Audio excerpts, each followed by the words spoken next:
I stayed longer than I should have. Not because it was good, not because it was safe, not even because it was mine, but because I was afraid of what would happen if I left. Afraid of regret, afraid of loneliness, afraid of being wrong. I thought staying was strength, that endurance was a virtue, that walking away meant failure, quitting, giving up. So I smiled. I made it work. I carried it quietly, consistently, even when it hurt. I told myself, this is life. This is what love looks like. This is what grown-ups do. But deep down, I knew. Something in me was slowly fading. Every morning I felt it. A little less color in my breath, a little more silence between the words, a version of me shrinking to make everything else seem okay. I wasn't brave, not yet. I just got tired. Tired of justifying, tired of pretending, tired of carrying the weight of something that no longer fit, but still claimed to be mine. And then one day, I made the decision that terrified me most. I walked away. Not with a scream, not with fireworks. Just a quiet, I can't keep doing this. And I left. Not because I stopped caring, but because I finally started caring about myself. This isn't a story about courage. It's a story about exhaustion, about truth, about how the bravest thing I ever did was stop lying to myself. If you've ever stayed longer than you should have in a job, in a place, in a love just because you were scared to leave, this is for you. If no one ever told you that letting go can be an act of faith, not failure, let me tell you now. Sometimes walking away is how we come home to ourselves. I didn't leave in a storm. There were no bags at the door, no shouting, no final fight. I just woke up and felt nothing. Not numbness, not bitterness, just quiet. A still certain knowing I can't stay here anymore. We had dinner the night before, talked about groceries, bills, weekend plans. But in my mind, I was already packing. Not clothes, not belongings. Just the version of me that had stayed far too long. The version that smiled through silence. That said, it's fine, even when it wasn't. That version was tired. Leaving wasn't loud. It was quiet. I folded the blanket on the couch, wrote a short note, grabbed my coat, and walked out with a heart full of shaking. Not because I didn't care, but because I finally did. The hardest part wasn't the leaving. It was all the times I didn't. All the nights I convinced myself to give it one more try. All the mornings I swallowed myself to keep the peace. All the birthdays, anniversaries, holidays where I kept pretending this was enough. But pretending has a cost. It chips away quietly. A piece of self every time you choose silence over truth. I told myself I was staying for the good, for the history, for the what if. But the truth is, I was staying because I was afraid of who I'd be without this. Even if this was breaking me. And then one day, the fear wasn't bigger than the ache. The ache to breathe, to be real, to hear my own voice again without shrinking it to fit someone else's comfort. I didn't have a plan. I didn't know what came next. But I knew this quiet dying of self couldn't go on. So I walked, slow, scared, but clear. Clearer than I'd been in years. No one ran after me. No one screamed. No one begged. And that hurt more than I expected. But it also confirmed something I'd tried to ignore. That maybe I had already left a long time ago. This was just my body finally catching up with my soul. That day, I sat in the car for a long time. Keys in hand, heart thudding, hands trembling. And I whispered to myself, "You did it. You left." Then I cried, not because I regretted it, but because it took me so long to choose myself. No one throws you a party for leaving quietly, for choosing peace over appearances. But if they did, I think it would be the softest room you've ever entered. No music, no applause, just a chair, a blanket, a voice saying you made it out. And maybe that's enough. They said I was being impulsive, emotional, overreacting. They said You had a good life. Most people would be grateful. Why throw it all away? And for a moment, I believed them. Because from the outside, it did look like I had everything. A home, a routine, stability. But what no one saw was what it cost me to maintain that image. What it took to wake up every day and wear a version of me that no longer fit. Sometimes the most dangerous prison is the one that looks most comfortable. Decorated, predictable, polite, but a prison still. I didn't leave because of one moment. I left because of 1,000 quiet ones. Because of the mornings I couldn't look at myself in the mirror. Because of the days I felt invisible even when I was in the room. Because of the years I kept telling myself, this is fine, while my soul kept whispering, it's not. People called me brave. Then they called me selfish. Then they stopped calling altogether. They couldn't understand why I'd walk away from something that looked so stable. But I wasn't walking away from stability. I was walking toward honesty. No one tells you how loud it is when you first step into solitude. The doubts, the echoes, the second guessing. But then something else shows up. Stillness, clarity, and a voice that had been waiting patiently beneath all the noise. My name. That voice didn't say, you made the right choice. It just said you finally listened. And that was enough.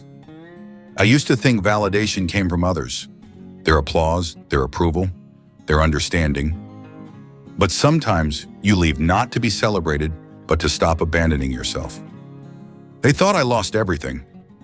But what I really lost was the version of me that always said yes when I meant no. The version that kept smiling so no one would worry.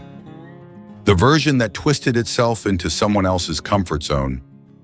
And what I gained was space, breath, truth, and the quiet confidence that even if no one else understands, I do. Sometimes healing doesn't look like joy. It looks like walking away with trembling hands and no witnesses. They always ask, but what's your plan? Where will you go? What will you do? And the honest answer was, I didn't know. I wasn't chasing a destination. I was escaping a slow erosion of self. There was no roadmap, no timeline, no guarantees. Just one truth, echoing louder than any logic: you can't stay here. Not in this silence. Not in this version of you that's so well behaved it no longer breathes. Not in this place where your joy feels foreign and your voice doesn't belong. Not in this life you built out of fear and then tried to rename normal. I packed light, not just in bags, but in expectation. No big dream, no heroic transformation. Just a longing to remember who I was before I buried myself beneath approval. The world didn't applaud. There were no signs pointing me forward. Only the subtle relief of no longer betraying myself. And that, for now, was enough. The first few nights were the hardest. Rooms echoed. Dinners were silent. I reached for familiar habits, but they were gone. And in that void, I met a stranger me. Not the polished one, not the responsible one, just the one who had been waiting in the quiet all these years. She didn't say much, but she was honest, tired, tender, hopeful in the smallest ways. I cried a lot, not because I was sad, but because I was finally feeling again. Because numbness had kept me functional, but never alive.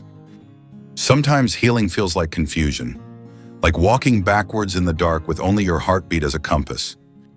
But still you walk, not because you know where you're going, but because you know where you cannot return. People told me I was brave, but bravery had nothing to do with it.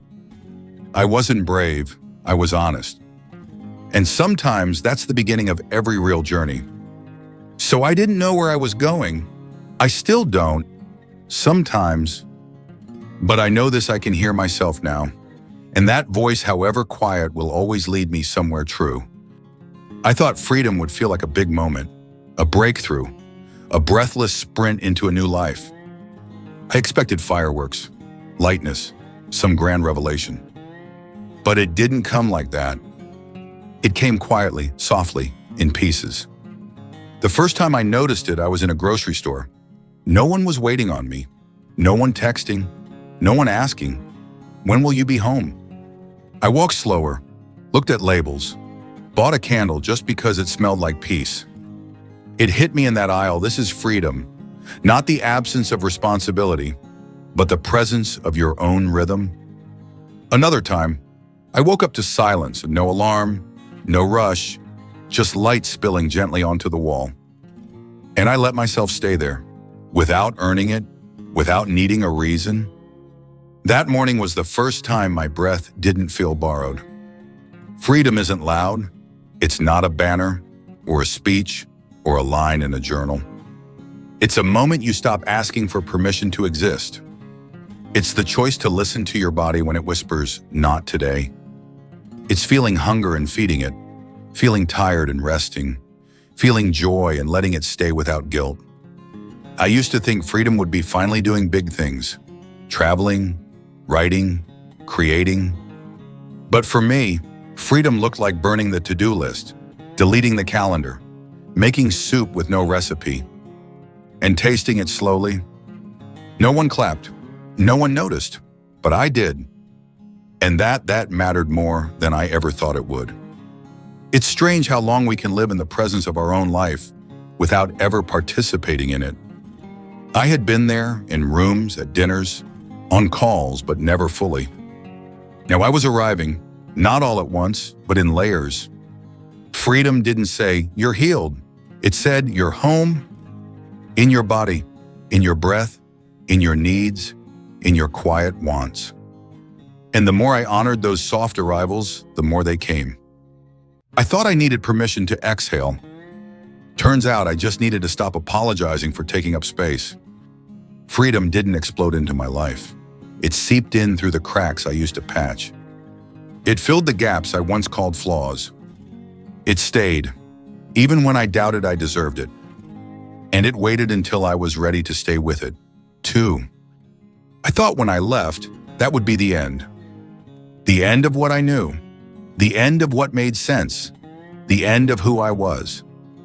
And in many ways it was, but not in the way I feared. It didn't end my life. It ended the version of me that wasn't really living. When I walked away, I thought I was saying goodbye to something permanent. But what I was really doing was saying hello to something possible. I didn't recognize myself at first, not in the mirror, not in my choices, not in the way I let myself sit without doing. But slowly, day by day, the unfamiliar became honest. I learned how to eat without rushing, how to walk without purpose, how to talk without guarding every word. And for the first time in decades, I felt safe not because of anyone else, but because I stopped being my own enemy. Leaving didn't solve everything. It didn't erase regret, didn't heal every wound, didn't rewrite the past. But it did give me a clean page. And I learned how to write again in sentences that sounded like me. There were nights I missed the familiarity, not because it was good, but because it was known. That's the hardest part about walking away. Sometimes we long for what hurt us, not because we want it back, but because we haven't yet learned how to belong to something better.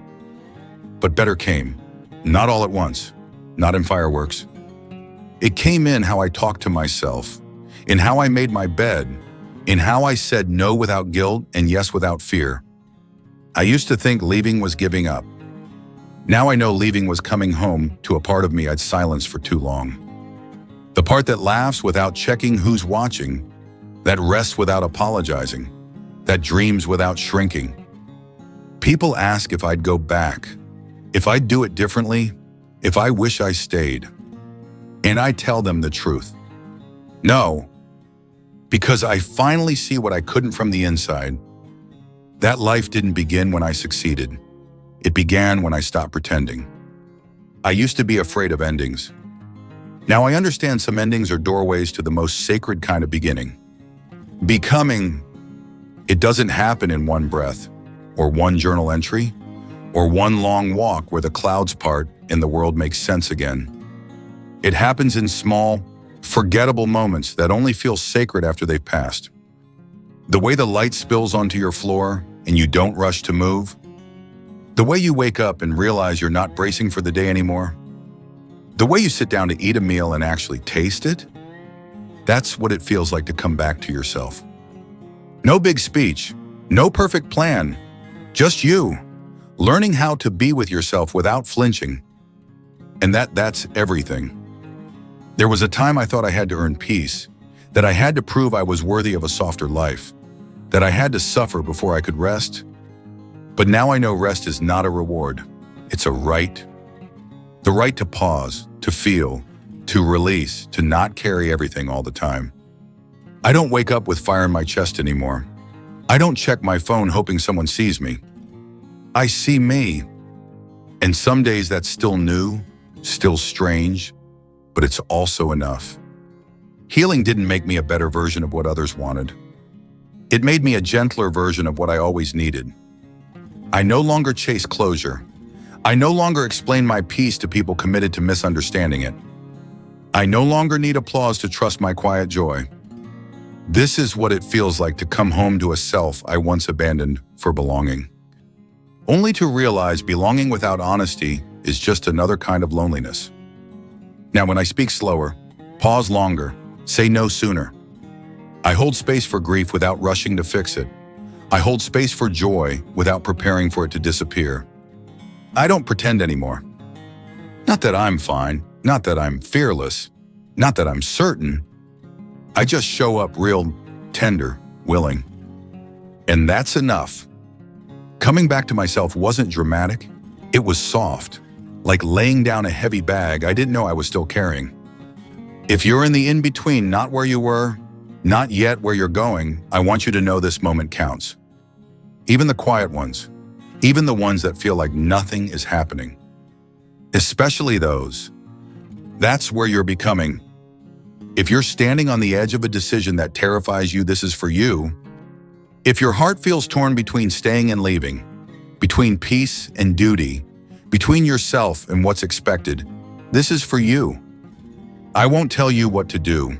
I don't have the answers, but I can tell you what happened when I finally said I can't do this anymore. Everything didn't fall apart. It just rearranged, slowly, quietly, uncomfortably, but eventually beautifully. I lost things, well, yes, people, routines, familiarity. But I found things too. Sleep, stillness, laughter that didn't sound forced, moments that didn't feel staged, a version of me that didn't flinch every time I felt desire for something more. I used to think walking away meant giving up. Now I know it means trusting yourself enough to stop lying about what you need. So if you're scared good, that means you're honest. It means you're on the edge of something real. There's no perfect moment. No one will hand you a permission slip to start over. You will have to give it to yourself. You will have to say, I don't know where this leads, but I know where this ends, and I'm not willing to keep ending myself.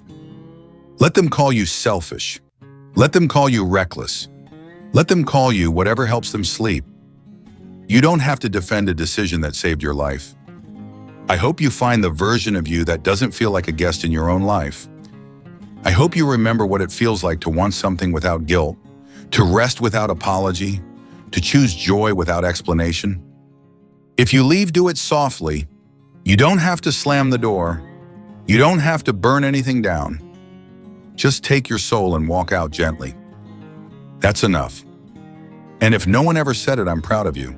Not because you were fearless, but because you were scared and did it anyway. Leaving isn't the end. It's the beginning of a conversation with yourself you were always meant to have.